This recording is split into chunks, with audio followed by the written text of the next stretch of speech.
নমস্কার দর্শক বন্ধুরা, দাঁড়িয়ে স্বাগত। আগামী শনিবার ইস্টবেঙ্গল ম্যাচে নামছে পাঞ্জাবের বিরুদ্ধে। তার আগে এদিন পুরো দল যুবতীর প্র্যাকটিস গ্রাউন্ডে প্র্যাকটিস সারল। প্র্যাকটিসের কথা বলতে গেলে সাইড লাইনে ছিলেন সেলিস ও হেক্টর, আর নন্দকুমার প্র্যাকটিস এসেও কিন্তু প্র্যাকটিস শুরুর কিছু আগেই তিনি বেরিয়ে যান, যদিও মনে করা হচ্ছে তাকে রেস্ট দেওয়া হয়েছে।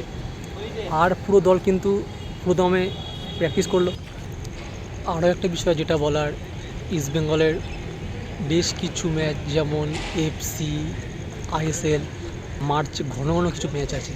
তো সূত্র মারফত যেটা জানা যাচ্ছে, তারা আইএসএলের কাছে আবেদন করতে চলেছে যাতে এই ডেটগুলো কিছু চেঞ্জ করা হয়।